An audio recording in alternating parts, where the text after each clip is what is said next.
वन्देऽहं श्रीगुरो श्रीयुत्पदकमलं श्रीगुरून् वैष्णवांश्च च श्रीरूपं सागरजातं सहगण रघुनाथान्वितं तं सजीवं साद्वैतं सावधूतं परिजनसहितं कृष्णचैतन्यदेवं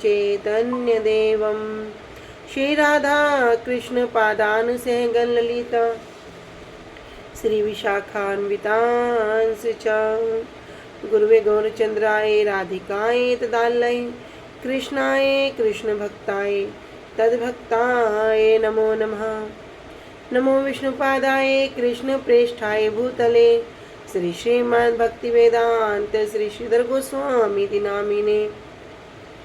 नमो ओम गुरुदेवाय धीमते सौम्यमूर्तये श्री श्रीमद् भक्ति स्वरूप सिद्धांति प्रभवे श्री महात्मने।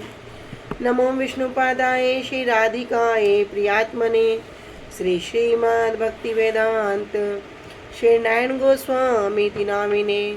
वाञ्छा कल्पतरुभ्यश्च कृपा सिन्धुभ्येव च पतितानां पावनेभ्यो वैष्णवेभ्यो नमो नमः। पंचतत्त्वात्मकं कृष्णं भक्तरूपं स्वरूपकं भक्तावतारं भक्ताख्यं नमामि भक्तशक्तिकं श्रीकृष्ण चैतन्य प्रभु नित्यानंद श्री अद्वैत गदाधर श्रीवासादि गौरभक्त वृंदा। हरे कृष्णा कृष्ण कृष्ण हरे हरे हरे राम राम राम हरे हरे।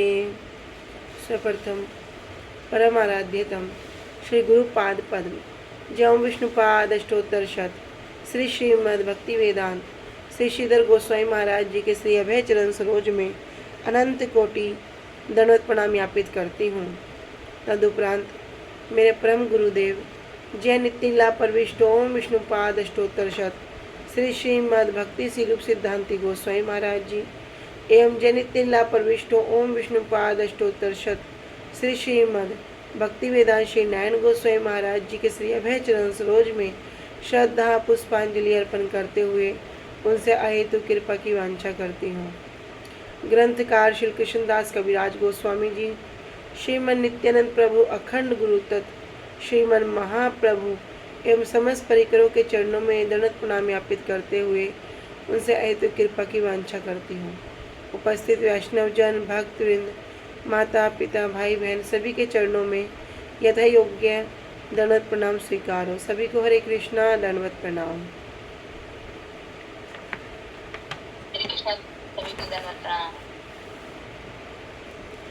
श्री गुरुदेव की अहेतु की कृपा से हम जो ग्रंथ कर रहे हैं उसका नाम है श्री श्री चैतन्य चैतामृत।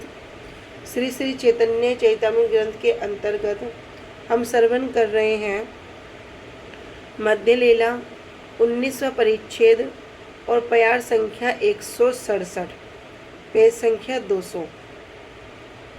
अब तक हमने श्रवण किया कि उत्तमा भक्ति किसको कहते हैं। श्री रूप गोस्वामी जी ने भक्ति रसामृत सिंधु में इस श्लोक को वर्णन किया है और उत्तमा भक्ति किसे कहते हैं उसके विषय में बताया है। तो अब तक हमारी जो व्याख्या चल रही है किसकी, अन्य अभिलाषिता शून्यम ज्ञान कर्मादि अनावृतम आनुकूल्येन कृष्ण अनुशीलनम भक्तिर उत्तमा। तो यहाँ पर कह रहे हैं अन्य अभिलाषिता शून्यम, अन्य अभिलाषाओं से शून्य होना पड़ेगा। अन्य अभिलाषा नहीं कह रहे, अभिलाषिता मतलब जो बार बार मांगने की जो प्रवृत्ति है। फिर ज्ञान कर्मादि अनावृतम, जो भक्ति है वो ज्ञान मार्ग कर्म मार्ग योग मार्ग इनसे ढकी हुई नहीं होनी चाहिए। आनुकूल्यन कृष्ण अनुशीलनम, आनुकूल्यन कृष्ण अनुशीलनम इसके बारे में बताया था। ये क्या है, भक्ति का स्वरूप लक्षण कि अनुकूल होनी चाहिए, हितकर होनी चाहिए, सिर्फ रुचिकर ना हो। तो भगवान कृष्ण के जो अनुकूल है भक्तिर उत्तमा, इसको ही उत्तमा भक्ति कहते हैं। श्री कृष्ण सेवा के विरोधी अवैध स्त्री संगी आदि दुर्नीति मूलक समस्त अभिलाषाओं से रहित और मुक्ति एवं भुक्ति की कामना के द्वारा व्यवधान रहित श्री कृष्ण की इंद्रियों की प्रीति के अनुकूल चेष्टा में जो श्री कृष्ण के लिए अर्थात श्री कृष्ण संबंधी अथवा श्री कृष्ण विषयक अनुक्षण भजन है, वही उत्तमा भक्ति है। कह रहे कि समस्त अभिलाषाओं से रहित, अभिलाषा नहीं कह रहे, अभिलाषाओं से रहित, मुक्ति और भुक्ति की कामना के द्वारा जो अनेक अनेक व्यवधान होते हैं उनसे भी रहित, एकमात्र श्री कृष्ण की इंद्रियों की प्रीति के अनुकूल चेष्टा में और जो श्री कृष्ण के लिए अर्थात श्री कृष्ण संबंधी जो भजन है, वही उत्तमा भक्ति है। तो पहले यहाँ पर क्या बता रहे, तटस्थ लक्षण को बता रहे हैं। तटस्थ लक्षण क्या है? कह रहे अन्य अभिलाषाओं से शून्य, कृष्ण भजन संपादन के विरोधी, स्त्री संगा आदि रूपा दुर्नीति मूलक वांछा से विहीन, फिर ज्ञान कर्म आदि के द्वारा व्यवधान रहित, कि इसमें ज्ञान ना हो, कर्म मार्ग ना हो, ज्ञान मार्ग ना हो, इन सब से रहित हो। तो यहाँ ज्ञान का तात्पर्य क्या है? निर्वेद ब्रह्म अनुसंधान से है। तो तीन प्रकार के हमने भक्ति के मार्ग को, जो भगवान के मार्ग को श्रवण किया था, क्या कि वदंती तत्तस्विदस तत्वम यज ज्ञानम अद्वयम ब्रह्मेति परमात्मिति भगवान इति शब्दते। तो यहाँ ब्रह्म इति कि भगवान, ब्रह्म में क्या होगा? लीन हो जाना, मुक्ति की स्पृहा होना, मुक्ति में मुक्ति को प्राप्त करने की इच्छा होना। मैं एक हूँ, भगवान और मैं क्या है? एक हैं। जब तक माया के संसार में हैं तब तक अलग अलग प्रतीत होते हैं, बाद में क्या होगा? जब इस माया के संसार जाएंगे तो एक हो जाएंगे। भजनीय श्री कृष्ण से नहीं, क्योंकि श्री कृष्ण विषय ज्ञान अवश्य ही अपेक्षणीय है। फिर कर्म, कर्मों का तात्पर्य क्या हो गया? स्मृति शास्त्रों में वर्णित नित्य क्रम, नैमित्तिक आदि कर्म से है, भजनीय की सेवा आदि से नहीं है। यहाँ भी जो क्रम मार्ग में जाएगा क्या करेगा? अपने नित्य क्रम में लगेगा, नैमित्तिक क्रम में लगेगा। नित्य क्रम जो रोज करते हैं, नैमित्तिक जो किसी किसी निमित्त को मानकर करते हैं। लेकिन यहाँ पर ये भजनीय की सेवा से नहीं है, कि जिनका भजन कर रहे हैं उनकी सेवा के लिए नहीं है, क्योंकि उसका अनुशीलन क्या है? कर्तव्य है। आदि शब्द से वैराग्य योग, सांख्य के अभ्यास आदि को समझना चाहिए। आदि कह रहे ना कि कर्म आदि, आदि शब्द से अनेक अनेक चीज़ों को समझना चाहिए।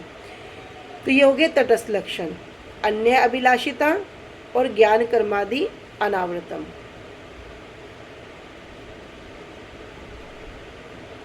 बाद में उसके स्वरूप लक्षण को कह रहे हैं कि क्या? अनुकूल्येन, अनुकूल भाव से। तो भाव क्या हो गया? इम्पोर्टेंट हो गया। भाव के विषय में हमने कथा भी श्रवण की थी, चाणूर मुष्टि और यशोदा मैया के उदाहरण को भी श्रवण किया था। अनुकूल भाव से अर्थात भजन के उद्देश्य से श्री कृष्ण के लिए रोचमाना प्रवृत्ति। प्रतिकूल भाव से रोचमाना प्रवृत्ति को भजन का विरोधी जानना चाहिए। यह क्लियर बता दिया क्या होना चाहिए? अनुकूल भाव से होना चाहिए। यदि प्रतिकूल भाव से होगा तो प्रतिकूल भाव भी क्या होगा? भजन का विरोधी होगा। अनुकूल्येन तृतीय विभक्ति के द्वारा विशेषण रूप में प्रयोग किया गया है, न कि उपलक्षण रूप में। अनुकूल भाव ही भक्ति का विधान करता है। यदि कोई कार्य किसी अनुकूल भाव से करेंगे, ऊपर से कितना दिखा दो कि बड़े हम प्रसन्न हैं, ऊपर से हम तुम्हारा बड़ा मान सम्मान करते हैं, लेकिन हृदय में क्या है? बड़ी कपटता है, तो वो भाव कैसा होगा? दूषित हो जाएगा। कह रहे अनुकूल भाव ही भक्ति का विधान करता है, भक्ति को वर्धित करता है, ऐसा समझना चाहिए। कृष्ण अनुशीलन, कृष्ण शब्द से यहाँ स्वयं भगवान श्री कृष्ण और उनके अन्य रूप अर्थात श्री विष्णु तत्व को समझना चाहिए। राम, नरसिंह, वामन, कूर्म, कच्छप जितने भी अन्य रूप है सब विष्णु तत्व। कृष्ण से संबंधित अथवा कृष्ण के लिए अनुशीलन अर्थात शैथिल्य त्याग कर कायिक, वाचिक, मानसिक, चेष्टा रूप, प्रीति विषय आत्मक पुनः पुनः उन कर्मों में प्रवृत्त होना ही उत्तमा भक्ति है। कह रहे कृष्ण से संबंधित अथवा कृष्ण के लिए, मतलब कृष्ण से संबंधित क्या हो गया? तद्वस्तु और तद्वस्तु से संबंधित।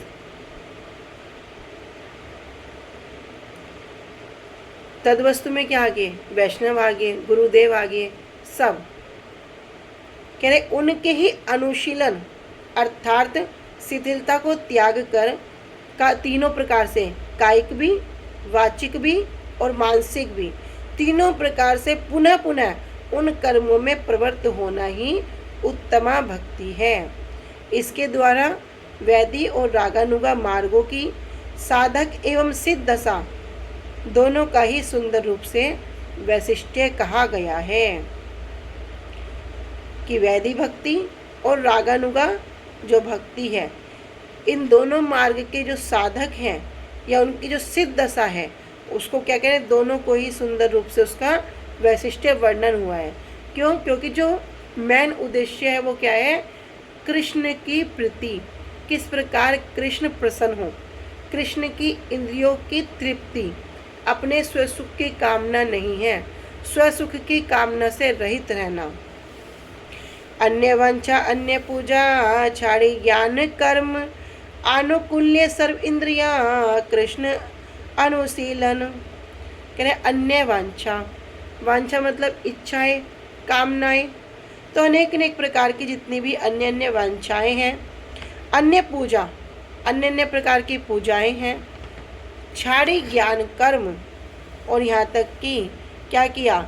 छाड़ी मतलब त्याग कर, ज्ञान कर्म, ज्ञान मतलब जो भौतिक ज्ञान है, जो भौतिक कर्म है, जो क्या करेंगे? इस माया के संसार में बार बार हमें बांध देंगे। आनुकूल्यन सर्व इंद्रिया कृष्ण अनुशीलन। आनुकूल्यन मतलब अनुकूल रूप से, सर्व इंद्रिया सभी इंद्रियों से क्या करो? कृष्ण अनुशीलन, कृष्ण चेतना का अनुशीलन करो। तो जो शुद्ध भक्त हैं, कह रहे शुद्ध भक्त को कृष्ण की सेवा के अतिरिक्त अन्य कोई कामना ही नहीं करनी चाहिए, अन्य वांछा, कोई अन्य वांछा नहीं करनी चाहिए। अन्य पूजा, न किसी देवी देवताओं की पूजा करनी चाहिए, न किसी संसारी व्यक्ति की पूजा करनी चाहिए। फिर क्या कह रहे? छाड़ी ज्ञान कर्म, यहाँ तक कि जितने भी कृत्रिम बनावटी जो ज्ञान है उनको भी त्याग देना चाहिए, जो कर्म है उनको भी नहीं करना चाहिए। फिर क्या करें?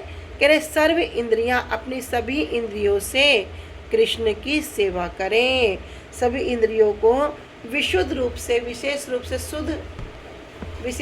शुद्ध क्या करें? भगवान की सेवा में लगाना चाहिए। तो शुद्ध भक्ति का लक्षण यह है कि शुद्ध भक्ति में श्री कृष्ण की सेवा के लिए अपनी परमार्थिक सिद्धि के पथ में, कैसी सिद्धि में लगे हुए हैं? सब परमार्थिक सिद्धि के पथ में लगे हुए हैं। भाई क्या मिलेगा सेवा करके? सेवा करके ये जो भक्ति रूपी लता है, जो भौतिक संसार में किसी वस्तु का आश्रय ग्रहण नहीं करती, क्योंकि वो भक्ति क्या है? चिन्मय वस्तु है, और वो किसका आश्रय ग्रहण करेगी? ऐसे सेवा करते करते बढ़ते भगवान गोलोक धाम में राधा कृष्ण के चरण कमल रूपी वृक्ष का क्या करेगी? आश्रय ग्रहण करेगी। तो क्या होगा? परमार्थिक सिद्धि के पथ में उन्नति की इच्छा के अतिरिक्त अन्य कोई इच्छा नहीं रह सकती। तो एकमात्र भगवान की सेवा के लिए ही वह व्यक्ति सब कार्य